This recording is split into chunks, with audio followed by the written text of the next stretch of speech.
Sekarang kita coba bayangkan suatu malam pemerintah mengeluarkan satu pengumuman bahwa siapapun yang tinggal di sekitar Auger Lake itu nggak boleh keluar rumah setelah pukul 8 malam. Perintahnya di sini nggak ada penjelasan kenapa, terus juga nggak ada pelakunya siapa, tapi hanya ada laporan orang-orang yang menghilang tanpa jejak. Sebagian orang percaya ini adalah ulahnya alien dan sebagian menganggap ini adalah sekedar kepanikan massal. Tapi setelah kita susun bukti-bukti ini, maka pola yang muncul ini malah jauh lebih gelap dan jauh lebih mengerikan. Korban di sini ternyata enggak benar-benar diculik, tapi justru mereka malah dipanggil. Tapi bukan dipanggil lewat suara dan juga bukan dipanggil lewat cahaya, tapi lewat mimpi. Semakin lama orang bermimpi, justru batas antara dunia tidur dan realita itu mulai menipis. Pada hari ini kita akan membongkar satu kasus dari kronologi di Auger Lake Bridge, yang dimana mulai dari laporan radio sampai realita itu sendiri mulai runtuh.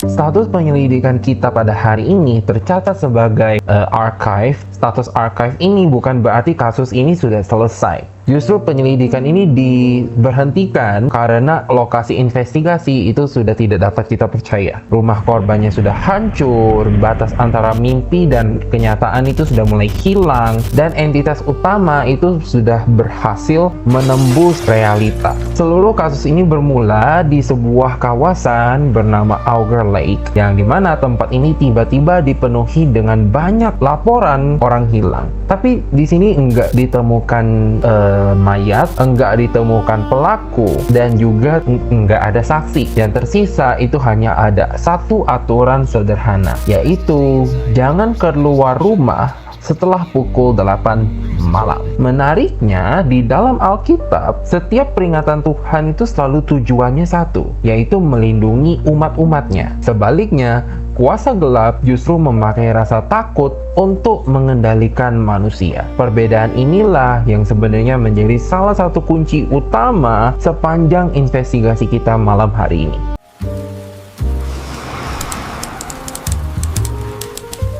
Petunjuk pertama kita itu datang dari sebuah radio tua. Radio tua yang menyiarkan laporan darurat mengenai hilangnya puluhan warga di sekitar Auger Lake.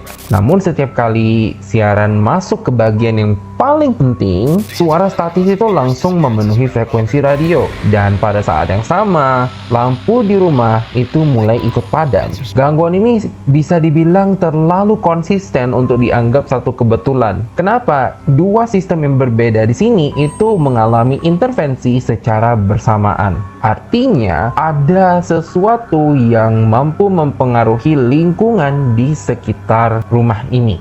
Tak lama kemudian kita muncul satu peringatan yang lebih aneh, yang dimana seluruh warga itu diminta untuk mengunci pintu dan jendela setelah pukul 8 malam. Kalau memang ancamannya benar-benar dari alien, kenapa mereka justru malah diminta untuk tetap berada di rumah? Narasi tentang alien di sini itu terasa sebagai satu bentuk peralihan isu yang seolah-olah masyarakat sengaja diarahkan biar melihat ancamannya itu ke langit. Padahal ancaman sebenarnya itu sudah sangat dekat. Dan Alkitab di sini mengajarkan salah satu strategi utama iblis itu adalah penyesatan. Yesus menyebutnya sebagai bapa segala dusta. Sementara Rasul Paulus mengingatkan bahwa ia bisa menyamar sebagai malaikat terang. Musuh itu seringkali enggak datang dengan wajah yang mengerikan, tapi kebohongan yang tampaknya itu adalah sangat meyakinkan. Dan semakin banyak bukti yang kita kumpulkan, justru malah makin jelas kalau radio ini itu enggak memberikan jawaban, tapi justru malah memberikan satu warning. Dan dalam dunia investigasi, warning tanpa penjelasan itu seringkali artinya satu, ada sesuatu yang terlalu berbahaya untuk diketahui oleh publik. Sebagai orang percaya, kita diingatkan agar enggak membangun keyakinan di atas rasa ketakutan atau spekulasi. Yesus berkata, kamu akan mengetahui kebenaran dan kebenaran itu akan memerdekakan kamu. Di tengah berbagai misteri dan fenomena yang sulit kita pahami, firman Tuhan tetaplah menjadi dasar yang menuntun kita kepada kebenaran. Namun, kalau memang radio ini hanyalah bagian awal, maka malam pertama kita itu akan mengubah seluruh arah investigasi kita.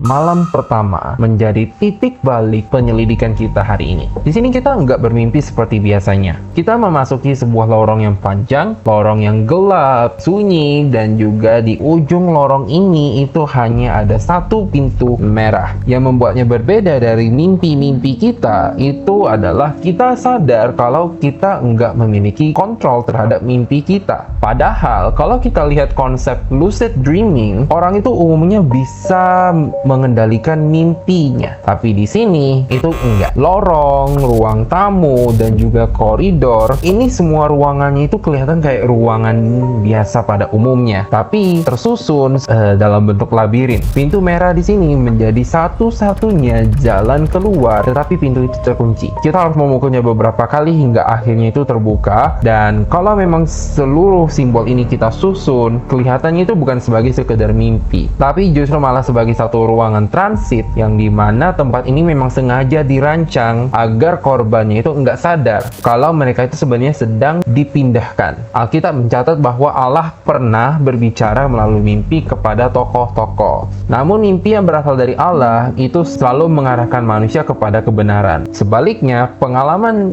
kita di sini itu dipenuhi dengan rasa bingung, terus juga keterpaksaan, ketakutan. Maka dari itu firman Tuhan selalu mengingatkan kita agar setiap pengalaman rohani itu diuji, bukan langsung dipercaya. Dan semakin lama kita berada di sini, justru malah kita semakin terasa kalau tempat ini itu bukan sedang menunggu orang untuk masuk, tapi tempat ini lagi berusaha untuk membuat korbannya itu enggak bisa keluar.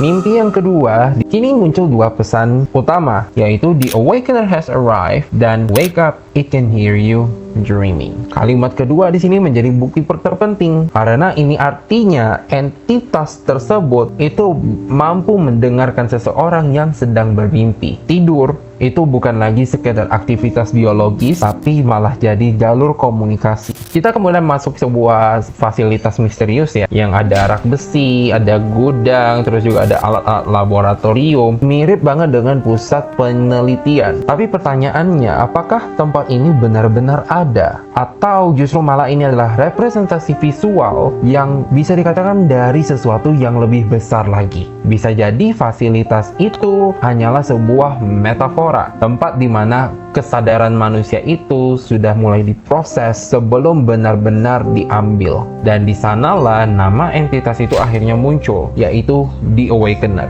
Kalau kita lihat dari lensa Alkitab, salah satu medan perperangan terbesar itu bukanlah dunia fisik, tapi melainkan hati dan pikiran manusia. Rasul Paulus pernah berkata, peperangan orang percaya itu bukan melawan darah dan daging, tapi melawan kuasa-kuasa rohani. Karena itu setiap pikiran itu harus ditaklukkan kepada Kristus. Musuh seringkali lebih dulu menyerang cara manusia berpikir sebelum menyerang aspek yang lain. Kalimat wake up, it can hear you dreaming terdengar sebagai satu bentuk peringatan. Siapa yang menjamin kalau pesan itu benar-benar berasal dari pihak yang mau menolong? Bisa jadi peringatan itu sendiri adalah bagian dari manipulasi. Itulah sebabnya orang percaya itu enggak menjadikan pengalaman sebagai ukuran utama kebenaran. Karena firman Tuhan tetap menjadi standar tertinggi untuk menguji setiap pengalaman, perasaan, ataupun fenomena supernatural.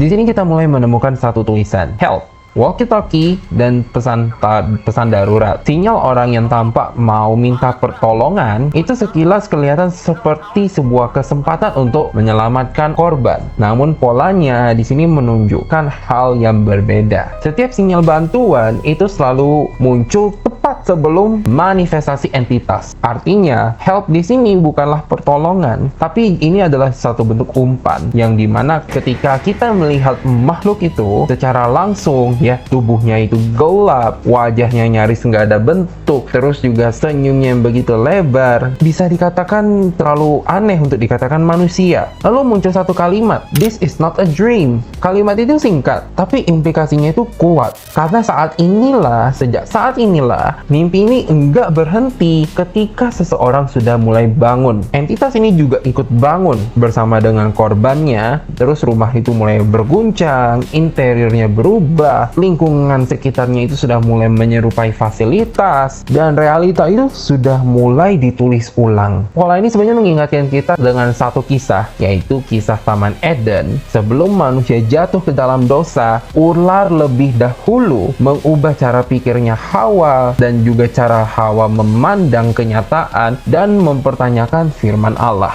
Tipu daya itu hampir selalu dimulai dengan cara berpikir yang berubah, terus yang akhirnya itu mempengaruhi tindakan manusia. Nah, semakin banyak bukti yang kita temukan, justru malah semakin jelas bahwa tujuan utama di Awakener di sini bukan sekedar untuk menakut-nakutin korban, tapi justru malah mau membuat mereka meragukan apa yang benar. Sebaliknya, Yesus berkata, "Akulah jalan dan kebenaran dan hidup." Ketika dunia dipenuhi dengan kebingungan dan ilusi, orang percaya punya dasar yang enggak berubah, yaitu Kristus sendiri.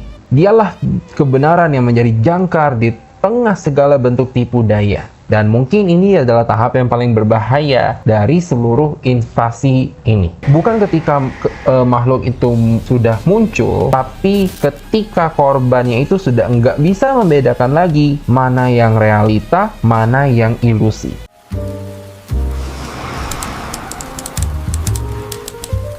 Bukan lagi tentang kita bertahan hidup, tapi justru malah konfrontasi. Rumah yang sebelumnya menjadi tempat berlindung itu mulai hancur, jendelanya mulai pecah, dapurnya mulai rusak, dan seluruh batas fisik itu perlahan-lahan menghilang. Lalu muncul satu pertanyaan, "Are you afraid of the darkness?" Sekilas ini terdengar seperti pertanyaan biasa, tapi sepanjang investigasi kita hari ini, di Awakener itu enggak pernah menyerang secara langsung. Di sini dia selalu menunggu, mengamati, mengondisikan, hingga akhirnya korban sendiri itu mulai ngerasa yang namanya itu ketakutan. Dan ketika rasa takut itu muncul, seluruh pertahanannya itu mulai runtuh. Dan disinilah kita sebenarnya bisa tarik satu kesimpulan. Ketakutan itu bukan sekedar efek samping, tapi ketakutan itu adalah kunci. Menariknya, Alkitab berkali-kali mengingatkan umat-umat Tuhan untuk tidak dikuasai oleh ketakutan. Bukan karena ancamannya itu enggak nyata, tapi karena Allah jauh lebih besar daripada ancaman itu.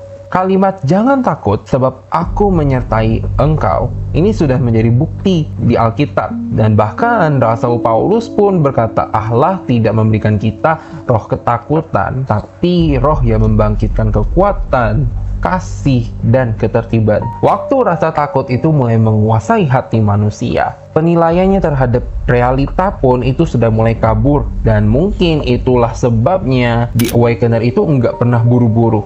Di sini dia nggak hanya mengejar korbannya, tapi dia malah membentuk cara pikir dan cara mereka memandang kenyataan.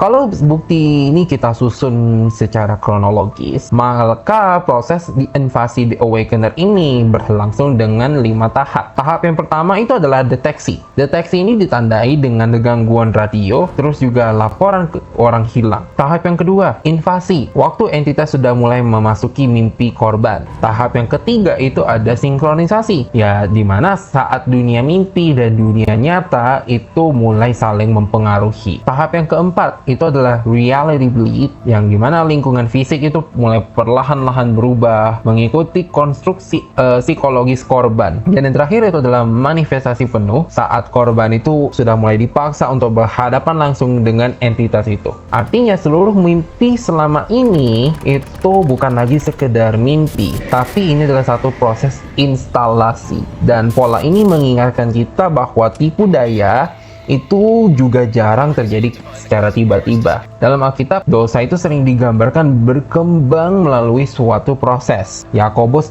menjelaskan juga kalau keinginan yang dibiarkan bertumbuh itu akan melahirkan dosa, dan dosa yang matang itu akan menghadirkan maut. Musuh sering kali bekerja sedikit demi sedikit sampai manusia nggak bisa sadar lagi bahwa dirinya itu sedang menjauh dari kebenaran. Yang menariknya, di Awakener ini itu nggak pernah memaksa, dia cuman menciptakan satu kondisi yang dimana korbannya sendiri itu sudah mengambil keputusan yang menghancurkan dirinya sendiri.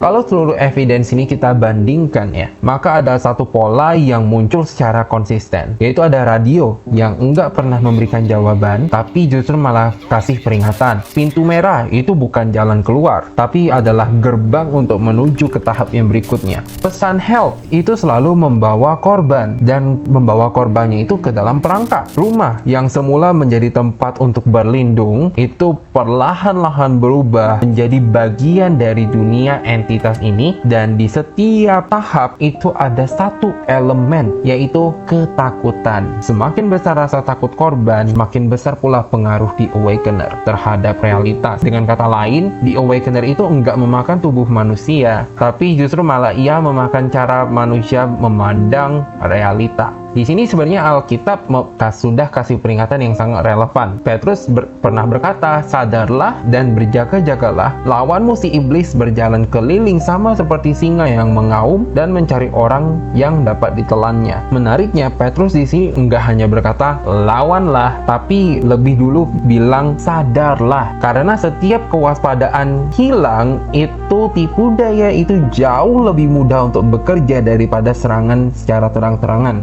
Semakin lama investigasi kita berlangsung, itu justru malah semakin terlihat bahwa pusat dari seluruh kasus ini itu bukanlah rumah, bukanlah radio, tapi justru bukan mimpi juga, tapi pikiran manusia. Karena itu Petrus selalu menasihatkan, berubahlah oleh pembaharuan budimu. Bagi orang percaya, kemenangan dalam peperangan rohani itu dimulai dari pikiran yang terus diperbaharui oleh firman Tuhan. Ketika kebenaran sudah memenuhi hati dan pikiran, kebohongan itu sudah hilang tempat untuk bertumbuh. Dan mungkin itu adalah tujuan akhir dari si The Awakener. Bukan hanya sekedar untuk memasuki dunia manusia, tapi justru malah mau membuat manusia enggak mampu lagi membedakan mana yang benar dan mana yang ilusi.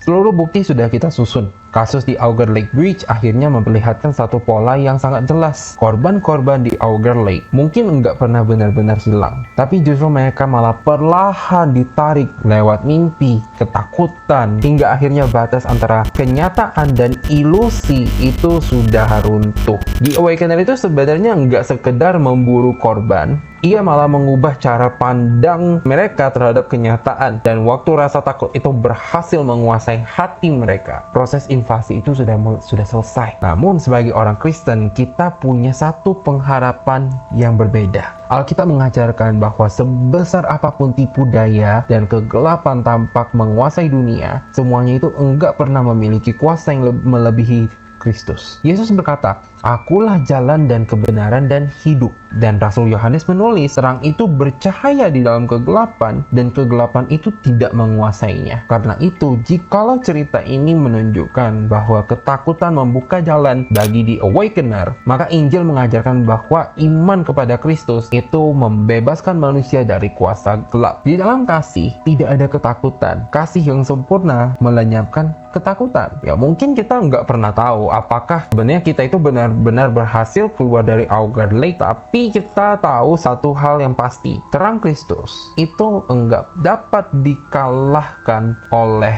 kegelapan.